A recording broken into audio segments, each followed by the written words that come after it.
Welcome to George's VR Guide for Beginners! Apparently I thought this was needed. Let's get to the video.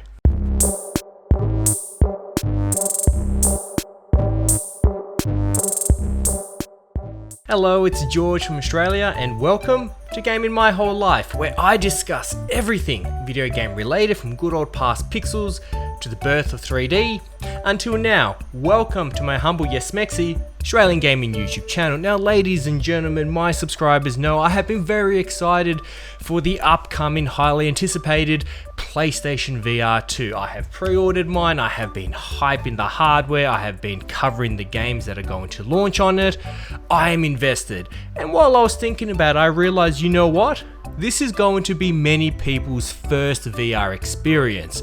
And so I thought I'd do a little bit of community reward, community feedback. Every once in a while I like to upload a video that isn't about views, it's about helping my community. So I want to teach you some things you might need to keep in mind when going into VR for the first time, how to do it in the most comfortable way. That way, you experience motion sickness less and you can enjoy it, you can learn from my mistakes. And of course, if you do end up enjoying today's video, do give me a like. That way I'm doing a good job and you appreciate what I've done today. And of course, do consider subscribing if you also want to be part of my community as far as video games go. We talk games, very excited about VR, so let's get to it. So every story has a beginning, and mine was the Nintendo Labo. This is what actually got me into VR for the first time. This is all cardboard. You could actually reload this bazooka. Satisfying shot. And then I upgraded to this sexy bad boy, the PlayStation VR 1. In February, I will proudly have the sequel to this, the PlayStation VR 2. So let's go through the list. So first up with my guide for beginners, you always see people standing, right? Every time you see a VR trailer, the person's standing, they're getting into it, they're crouching, they're rolling, they're high kicking. All right, they're not doing that many things, but it's a very physical activity.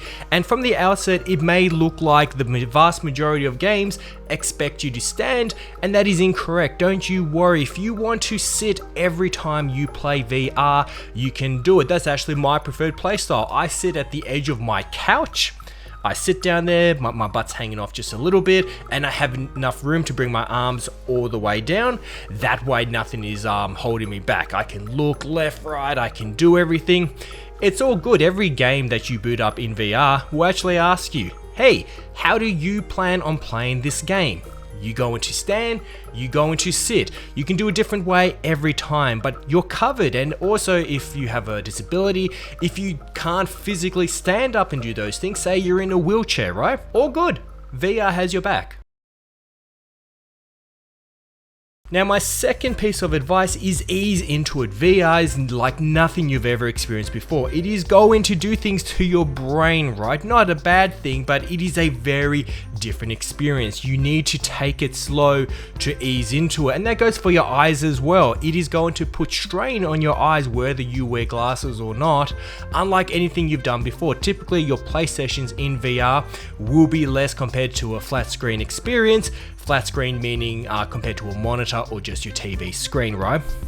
Ease into it. I personally always have a glass of water nearby, so then when I am done playing my sessions and I take the headset off, I do not get up straight away. I give my brain a moment to adjust, and while I'm sitting there, I grab my glass of water and I drink it. That actually really helps.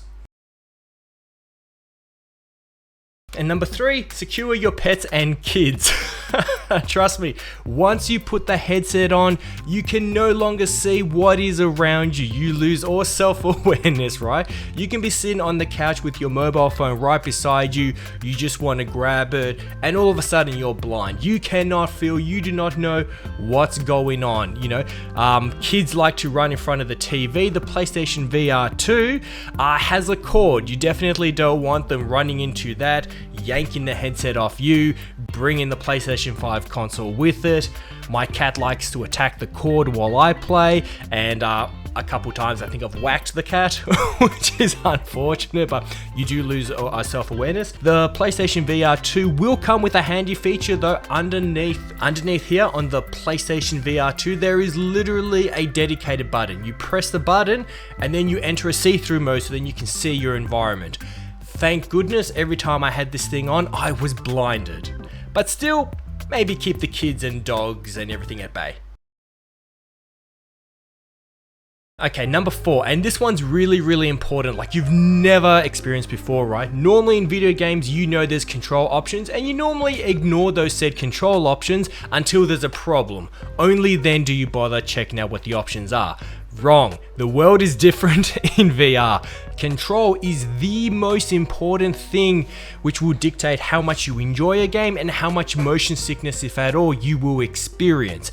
Every single VR game, when you go into the options, has a lot more options than your typical video game does, right?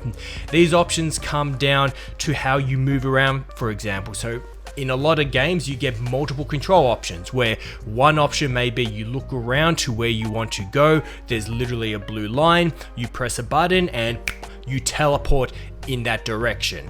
Other options are you can push down a button, or with the PlayStation VR 2, put the joystick forward and you will smoothly go forward. That can cause some sickness in some players though, so you have the difference between teleporting to a spot and going smoothly. Same thing applies actually for looking left and right. Some players feel nauseous by having the smooth motion of going like this. And I know this all sounds strange, but trust me, once you get into VR, you understand. A solution to that for those who happen to feel nauseous, simply moving left and right, doesn't apply to everyone, but some people does, is you will have increment turns. So you will literally turn 15 degrees at a time, and for some reason that does better for me. See, what you will learn very quickly with VR, and it's worth the investment, is we all have our sweet spots, right? And as I said, every VR game for the most part has the same sort of option. So when you go in there, the first thing you want to do is make sure you're comfortable, because if you don't do these things and you jump into VR and you haven't chosen the best options for yourself, you are going to feel nauseous very quickly, and that is greatly going to hinder your ability to be able to play VR. So number 6, VR is actually about motion and not strength. So let me give you an example. If you have your motion controller, this is the motion controller you get with the PlayStation VR 1. If you are playing a sword game, right, and you want to do a swing, this speed is absolutely fine.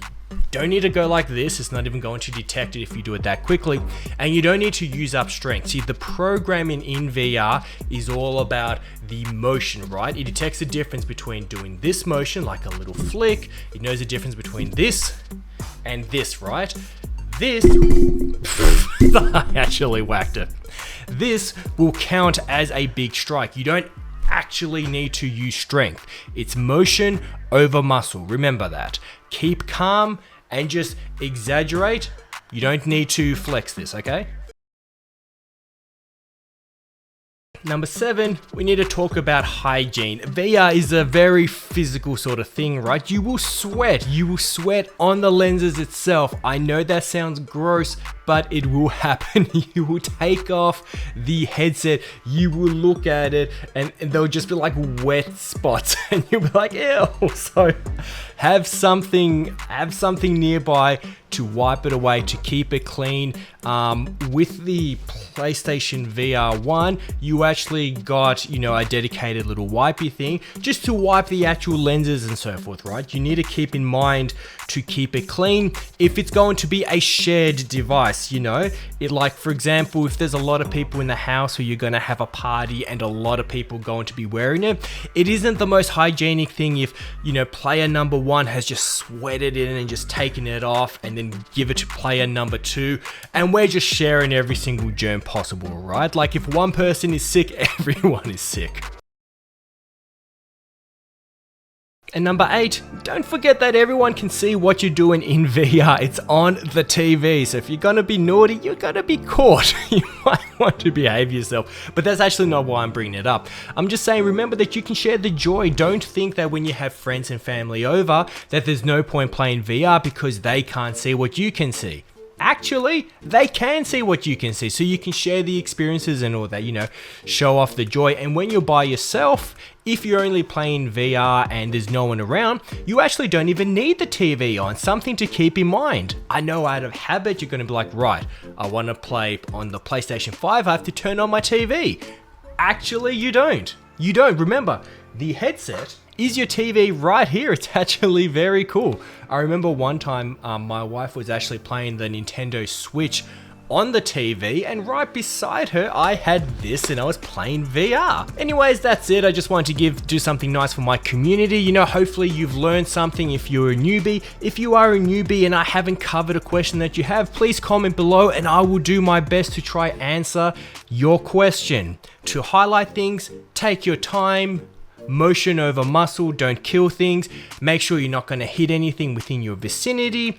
You can play standing, you can play sitting down, and always go through the control options, find your sweet spot, and then just always use those settings with all the different games.